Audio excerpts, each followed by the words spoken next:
আসসালামু আলাইকুম ওরহমতুল্লাহি ওবারাকাতুহু। আজকের ভিডিওতে আমরা জানব জাহান্নামের তাপমাত্রা কত ডিগ্রি সেলসিয়াস, জাহান্নামের আগুন কত গরম ও জ্বালাময় হবে সে কথা কুরআনে বিভিন্ন স্থানে উল্লেখ রয়েছে। যেমন আল্লাহ পাক ইরশাদ করেছেন, অর্থাৎ কিন্তু যার পাল্লা হালকা হবে তার স্থান হবে হাবিয়া। কিসে তোমাকে জানালো তা কি? তা অতি উত্তপ্ত আগুন। সূরা কারিয়া আয়াত ৮-১১। আল্লাহ পাক আরও ইরশাদ করেছেন, আর বাম হাত ওয়ালারা, কত হতভাগা বাম হাত ওয়ালারা, যাদেরকে বাম হাতে আমলনামা দেওয়া হবে তারা থাকবে অতি গরম বায়ু ও উত্তপ্ত পানিতে, কালো বর্ণ ধোঁয়ার ছায়ায়, যা শীতলও নয় আরামদায়কও নয়। সূরা ওয়াকিয়া আয়াত ৪১-৪৪। বলা বাহুল্য, জাহান্নামের আগুন উত্তপ্ত, আর বাতাসও অতিশয় উষ্ণ, তার পানিও অতিরিক্ত গরম, আগুনকে ঠান্ডা করার জিনিসগুলো গরম। জাহান্নামে যে ছায়ার কথা বলা হয়েছে সেই ছায়ার বিবরণ এসেছে অন্য স্থানে। মহান রাব্বুল আলামিন বলেন, অর্থাৎ সেদিন দুর্ভোগ মিথ্যা জ্ঞানকারীদের জন্য। তোমরা যাকে মিথ্যা জ্ঞান করতে, চলো তারই দিকে, চলো ৩ শাখা বিশিষ্ট ছায়ার দিকে, যে ছায়া শীতল নয় এবং যা রক্ষা করে না অগ্নিশিখা হতে। এটা উৎক্ষেপ করবে বৃহৎ স্ফুলিঙ্গ অট্টালিকা তুল্য, ওটা হলুদ বরণ উট দলের মতো। সূরা মুরসালাত আয়াত ২৮-৩৩। জাহান্নামের আগুন কতটা প্রভাবশালী হতে পারে সে কথা রয়েছে কুরআনের অন্য এক স্থানে। আল্লাহ পাক ইরশাদ করেন, অর্থাৎ আমি তাকে নিক্ষেপ করব সাক্কার জাহান্নামে। কিসে তোমাকে জানালো সাক্কার কি? ওটা তাদেরকে জীবিত অবস্থায় রাখবে না, আর মৃত অবস্থায়ও ছেড়ে দেবে না, ওটা দেহের চামড়া দগ্ধ করে দেবে। সূরা মুদ্দাসসির আয়াত ২৬-২৯। আল্লাহ পাক আরও ইরশাদ করেছেন, যা দেহ হতে চামড়া খসিয়ে দেবে। সূরা মাআরিজ আয়াত ১৬। দুনিয়ার আগুনই সহ্য করার মতো নয়, তাহলে জাহান্নামের আগুন কত অসহনীয় হতে পারে তা অনুমান করা যায়। মহানবী সাল্লাল্লাহু আলাইহি ওয়াসাল্লাম ইরশাদ করেছেন, আমাদের এই আগুন জাহান্নামের ৭০ অংশের ১ অংশ।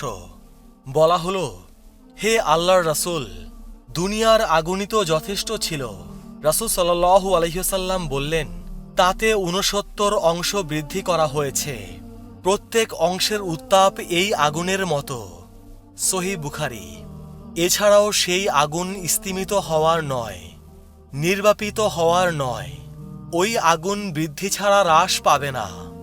মহান আল্লাহ বলেছেন, অর্থাৎ সুতরাং তোমরা আস্বাদন করো, এখন তো আমি শুধু তোমাদের শাস্তি বৃদ্ধি করতে থাকব।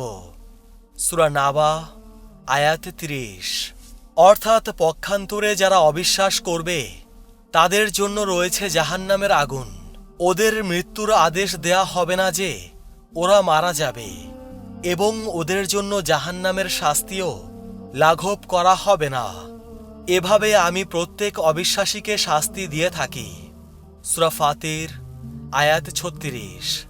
আল্লাহ পাক আরও ইরশাদ করেছেন, অর্থাৎ কিয়ামতের দিন আমি তাদেরকে সমবেত করব তাদের মুখে ভর দিয়ে চলা অবস্থায়, অন্ধ, বোবা ও কালা করে।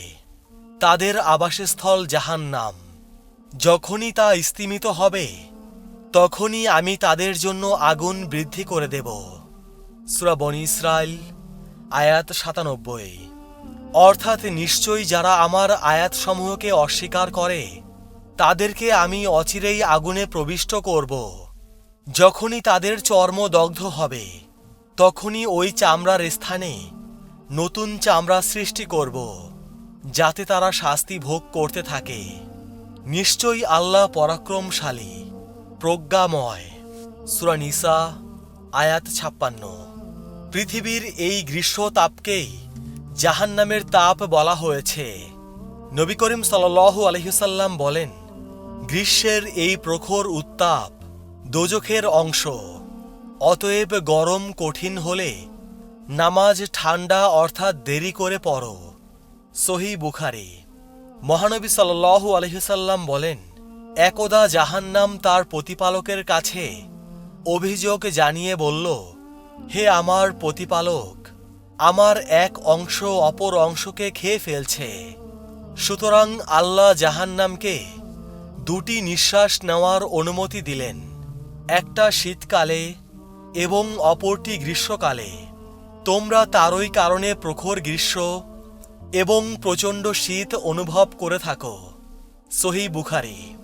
জাহান্নামের অতিথিদের আগমনের সময় হলে তার পূর্বে তাকে দম্ভর মতো প্রজ্বলিত করা হবে। মহান রাব্বুল আলামিন ইরশাদ করেন, অর্থাৎ জাহান্নামের আগুনকে যখন প্রজ্বলিত করা হবে এবং জান্নাতকে যখন নিকটবর্তী করা হবে, তখন প্রত্যেক ব্যক্তি জানবে সে কি নিয়ে উপস্থিত হয়েছে। সূরা তাকবীর আয়াত 12-14। পৃথিবীর তাপমাত্রা কোনো মানুষের সহ্য করা সম্ভব নয়। পৃথিবীর মধ্যে যে আগুনের তাপমাত্রার বিভিন্ন স্তর রয়েছে, গ্যাসের আগুন, বিভিন্ন ধ্বংসাত্মক বোমার আগুন যেমন পরমাণু বোমার আগুন, হাইড্রোজেন বোমার প্রজ্বলন ক্ষমতা মানুষ কল্পনাও করতে পারে না। এসবই এ দুনিয়ার আগুনের তাপমাত্রা। জাহান্নামের আগুনের তাপমাত্রা হবে এই পৃথিবীর তাপমাত্রার 70 ভাগের 1 ভাগ। বাকি 69 ভাগের প্রতিটি ভাগ দুনিয়ার আগুনের তাপমাত্রার সমান।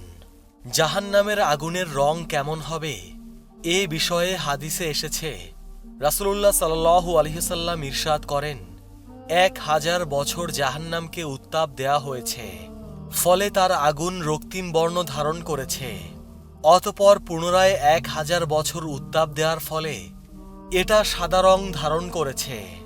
অতঃপর আরও 1000 বছর উত্তাপ দেওয়ার ফলে এর আগুন কৃষ্ণ বর্ণ হয়ে গেছে। সুতরাং জাহান্নাম এখন সম্পূর্ণরূপে গাঢ় কালো তমসাচ্ছন্ন। সহিহ তিরমিজি। রাসূল পাক সাল্লাল্লাহু আলাইহি ওয়াসাল্লাম আরও ইরশাদ করেন, জাহান্নামের মধ্যে সেই ব্যক্তির শাস্তি সর্বাপেক্ষা হালকা, যার পাদুকাদ্বয় ও জুতার ফিতা হবে আগুনের তৈরি, যার কারণে হাড়ির মতো তার মস্তিষ্ক ফুটতে থাকবে এবং সে মনে করবে যে তার শাস্তি সর্বাপেক্ষা কঠিন, অথচ তার আযাবই সর্বাপেক্ষা হালকা। সহিহ বুখারী। আল্লাহ তাআলা তার বান্দাদের পাপ অনুযায়ী শাস্তি প্রদান করার জন্য জাহান্নামের বিভিন্ন স্তর এবং স্তরভেদে তাপের তারতম্য সৃষ্টি করেছেন। যেমন তিনি মুনাফিকদের স্তর উল্লেখ করে বলেছেন, মুনাফিকগণ জাহান্নামের নিম্নতম স্তরে থাকবে। সূরা নিসা আয়াত 145। তিনি অন্যত্র বলেন, প্রত্যেকে যা করে সেই অনুযায়ী তার স্থান রয়েছে। সূরা আনআম আয়াত 132। আল্লাহ পাক অন্যত্র বলেন, যে আল্লাহর সন্তুষ্টির অনুসরণ করেছে সে কি তার মতো যে আল্লাহর ক্রোধ নিয়ে ফিরে এসেছে, আর তার আশ্রয় স্থল জাহান্নাম, এবং তা কতই না মন্দ প্রত্যাবর্তন স্থল। তারা আল্লাহর নিকট বিভিন্ন মর্যাদার, আর তারা যা করে আল্লাহ তার উপর সজাগ দৃষ্টি রাখেন। সূরা আল ইমরান আয়াত 162-163। অবাধ্য মানুষের অবাধ্যতা এবং অপরাধ যেমন বিভিন্ন প্রকার, তেমনি জাহান্নামের স্তরও আছে ভিন্ন ভিন্ন। আযাবের কঠিনতাও ভিন্ন ভিন্ন হবে। যত নিম্ন স্তরের আগুন হবে তার উত্তাপ তত বেশি হবে। মুনাফিকরা যেহেতু ঘর শত্রু, তাদের দ্বারা ইসলামের ক্ষতি বেশি, তাই তাদের ঠাঁই হবে জাহান্নামের সর্বনিম্ন স্তরে। মহান আল্লাহ বলেন, মুনাফিক অর্থাৎ কপট ব্যক্তিরা অবশ্যই দোজখের সর্বনিম্ন স্তরে অবস্থান করবে এবং তাদের জন্য তুমি কখনো কোনো সাহায্যকারী পাবে না। সূরা নিসা আয়াত 145। জান্নাতের স্তর সমূহের মধ্যে সর্বোচ্চ স্তর হল সর্বশ্রেষ্ঠ, আর জাহান্নামের স্তর সমূহের মধ্যে সর্বনিম্ন হল সর্বনিকৃষ্ট। জাহান্নামের স্তর হল 7টি। এর প্রথম স্তরে থাকবে গুনাহগার মুসলিমরা, দ্বিতীয় স্তরে ইহুদিরা, তৃতীয় স্তরে খ্রিস্টানরা, চতুর্থ স্তরে সাবাইরা, পঞ্চম স্তরে মজুসী অর্থাৎ অগ্নি পূজকরা, ষষ্ঠ স্তরে থাকবে পৌত্তলিকরা এবং সর্বনিম্ন স্তরে থাকবে মুনাফিকরা। অনেকে এই 7টি স্তরের নির্দিষ্ট নামও উল্লেখ করেছেন। সেগুলো হচ্ছে জাহান্নাম, লাজা, হুতামা, সাইর, সাক্কার, জাহিম ও হাবিয়া। কিন্তু নির্দিষ্টভাবে কোনো স্তরের নাম কুরআন হাদিসে বর্ণিত হয়নি। সুতরাং সঠিক কথা এই যে ওই নামগুলো জাহান্নামেরই নাম। জাহান্নাম থেকে বাঁচার উপায় ইসলাম গ্রহণের সাথে ঈমান ও নেক আমল, ফরজ পালন, পাপ বর্জন, তাকওয়া অর্জন এবং দোয়া। হে আমার প্রতিপালক, ইহকালে আমাদের কল্যাণ দান করো এবং পরকালেও কল্যাণ দান করো, আর আমাদেরকে দোজখ যন্ত্রণা থেকে রক্ষা করো। সূরা বাকারা আয়াত 201। আল্লাহ পাক আরও ইরশাদ করেছেন, হে আমার প্রতিপালক, আমাদের থেকে জাহান্নামের শাস্তি নিবৃত করো। জাহান্নামের শাস্তি তো নিশ্চিতভাবে ধ্বংসাত্মক। নিশ্চয়ই তা আশ্রয়স্থল ও বসতি হিসেবে অতীব নিকৃষ্ট। সূরা ফুরকান আয়াত 65-66। এছাড়া জাহান্নাম থেকে বাঁচার বহু উপায় হাদিসে বলা হয়েছে। যেমন এক ব্যক্তি বলল, হে আল্লাহর রাসূল, আপনি আমাকে এমন আমল বলে দিন যা আমাকে জান্নাতে নিয়ে যাবে এবং জাহান্নাম থেকে দূরে রাখবে। নবী পাক সাল্লাল্লাহু আলাইহি ওয়াসাল্লাম বললেন, তুমি আল্লাহর ইবাদত করবে, তার সাথে কাউকে অংশীদার করবে না, নামাজ প্রতিষ্ঠা করবে, যাকাত দেবে এবং রক্ত সম্পর্ক বজায় রাখবে। সহিহ বুখারী।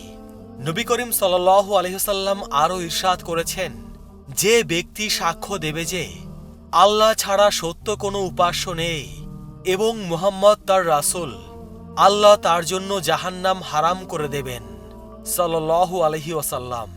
সহিহ মুসলিম। আল্লাহ সেই ব্যক্তিকে জাহান্নামের জন্য হারাম করে দেবেন যে ব্যক্তি আল্লাহর সন্তুষ্টি লাভের কামনায় লা ইলাহা ইল্লাল্লাহ বলবে। সহিহ বুখারী। যে ব্যক্তি সূর্যোদয় ও সূর্যাস্তের পূর্বে অর্থাৎ ফজরের ও আসরের নামাজ আদায় করবে, সে কখনো জাহান্নামে প্রবেশ করবে না। সহিহ মুসলিম। যে ব্যক্তি জোহরের ফরজ নামাজের পূর্বে 4 রাকাত এবং পরে 4 রাকাত সুন্নত পড়তে যত্নবান হবে, আল্লাহ তার উপর জাহান্নামের আগুন হারাম করে দেবেন। আবু দাউদ। রাসূল পাক সাল্লাল্লাহু আলাইহি ওয়াসাল্লাম বলেছেন, রোজা জাহান্নামের আগুন থেকে বাঁচার জন্য ঢাল স্বরূপ। সহিহ বুখারী। যে ব্যক্তি আল্লাহর পথে অর্থাৎ জিহাদকালীন বা প্রভুর সন্তুষ্টি অর্জন কল্পে একদিন রোজা রাখবে, আল্লাহ ওই একদিন রোজার বিনিময়ে তার চেহারাকে জাহান্নাম হতে 70 বছর পরিমাণ পথ দূরে রাখবেন। সহিহ বুখারী। রাসূল পাক সাল্লাল্লাহু আলাইহি ওয়াসাল্লাম আরও বলেছেন, সেই ব্যক্তি জাহান্নামে প্রবেশ করবে না যে ব্যক্তি আল্লাহর ভয়ে কাঁদে যতক্ষণ না দুধ স্তনে ফিরে না গেছে। অর্থাৎ দুধ স্তনে ফিরে যাওয়া যেমন অসম্ভব, তেমনি তার জাহান্নামে প্রবেশ করাও অসম্ভব। আর একই বান্দার ওপর আল্লাহর পথের ধুলা ও জাহান্নামের পা একত্রে জমা হবে না। সহিহ তিরমিজি। রাসূল পাক সাল্লাল্লাহু আলাইহি ওয়াসাল্লাম বলেছেন, 2 প্রকার চোখকে জাহান্নামের আগুন স্পর্শ করবে না। আল্লাহর ভয়ে যে চোখ ক্রন্দন করে আর যে চোখ আল্লাহর পথে পাহারায় রত থাকে। সহিহ তিরমিজি। জাহান্নামের আগুন প্রত্যেক ওই ব্যক্তির জন্য হারাম হবে যে মানুষের নিকটবর্তী, নম্র, সহজ ও সরল। সহিহ তিরমিজি। রাসূল পাক সাল্লাল্লাহু আলাইহি ওয়াসাল্লাম আরও বলেছেন, তোমরা জাহান্নাম থেকে বাঁচো, যদিও খেজুরের এক টুকরা সদকা করে হয় তবুও। আর যে ব্যক্তি এরও সামর্থ্য রাখে না, সে যেন ভালো কথা বলে বাঁচে, যাকে এই কন্যা সন্তান দিয়ে কোনো পরীক্ষায় ফেলা হয়, তারপর যদি সে তাদের সাথে উত্তম ব্যবহার করে, তাহলে এই কন্যারা তার জন্য জাহান্নামের আগুন থেকে অন্তরাল হবে। সহিহ বুখারী। যে ব্যক্তি তার মুসলিম ভাইয়ের সম্ভ্রম রক্ষা করে, কিয়ামতের দিন আল্লাহ তাআলা জাহান্নামের আগুন থেকে তার চেহারাকে রক্ষা করবেন। সহিহ তিরমিজি। আল্লাহ রাসূল সাল্লাল্লাহু আলাইহি ওয়াসাল্লাম ইরশাদ করেছে, যে ব্যক্তি পছন্দ করে যে তাকে জাহান্নাম থেকে দূরে রাখা হোক এবং জান্নাতে প্রবেশ করানো হোক, তার মরণ যেন এমন অবস্থায় হয় যে সে আল্লাহ ও তার রাসূলের প্রতি ঈমান রাখে এবং অন্যের সাথে এমন ব্যবহার দেখায় যা সে নিজের জন্য পছন্দ করে। সহিহ মুসলিম। প্রিয় আখেরি নবীর উম্মত, আজকের ভিডিও এ পর্যন্তই। সবাই ভালো থাকবেন। আল্লাহ রাব্বুল আলামিন আমাদের সবাইকে হিদায়াত দান করুন। আমিন।